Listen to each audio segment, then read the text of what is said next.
Pacific மகா சமுத்திரத்தில் Hawaii என்று சொல்கின்ற ஒரு தீவு உண்டு.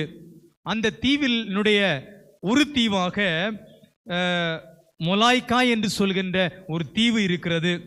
இந்த சிறு தீவு எதற்கு ஃபேமஸ்ன்னு சொன்னால், அந்த ஊரில் இருக்கிற தொழுநோயாளிகள் யாராக இருந்தாலும் அவங்கள பிடிச்சி கொண்டு போய் அந்த குட்டி தீவுகளை கொண்டு போய் அடைச்சி வச்சிருவாங்க. ஏன்னு சொன்னால் சுற்றிலும் தீவு, அது பெரிய ஒரு தீவு தான். அந்த தீவில் இது ஒரு குட்டி தீவு.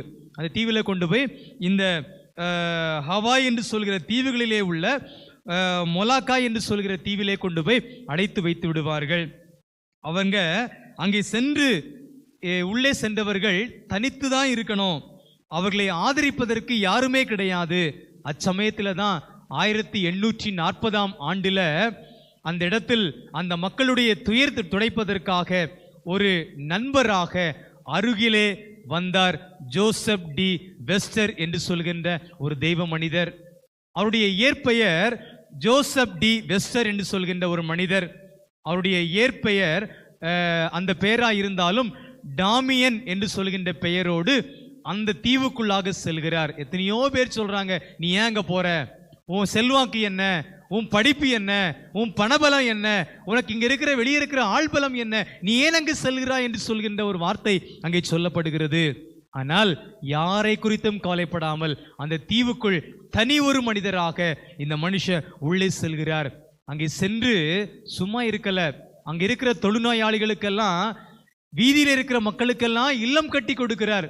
இல்லத்திலே சென்று வாழ்வதற்காக அங்க இருக்கிற மக்களுக்கெல்லாம் மருத்துவமனை கட்டி கொடுத்து அந்த தீவிலே மருத்துவம் செய்கின்றார். அது மட்டுமல்ல, சின்ன சின்ன கைத்தொழில்கள், பண்ணைகள், இவைகளை வைத்து வாழ்வாதாரத்திற்காக பல காரியங்களை அந்த இடத்துல செய்து கொடுப்பதை நாம் பார்க்கின்றோம். அப்படிப்பட்ட நிலையிலே உள்ள அந்த மனிதர் அந்த மக்களுக்காக வாழ்கின்ற ஒரு மனிதராக அவர் காணப்பட்டார்.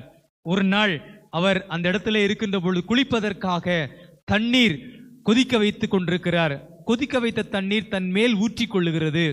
ஊற்றிக்கொள்ளுகிற வேளையில அந்த உடலெல்லாம் வெந்து போகிறது. ஆனா அவருக்கு என்ன இல்லை? உணர்ச்சி இல்லை.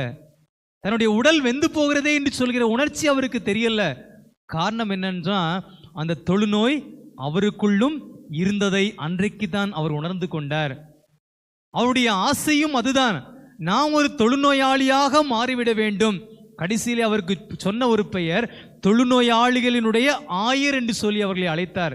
அன்பான தேவனுடைய பிள்ளைகளே, அந்த இடத்துல அவர் பிரசங்கித்த ஒரு வார்த்தை, தொழுநோயாளியாக இருக்கும் நம்மேல் ஆண்டவர் அன்பாயிருக்கிறார் என்று சொல்லி அவர் தன்னுடைய பிரசங்கத்தை செய்தார் என்று சொல்லப்பட்டிருக்கிறது. 1880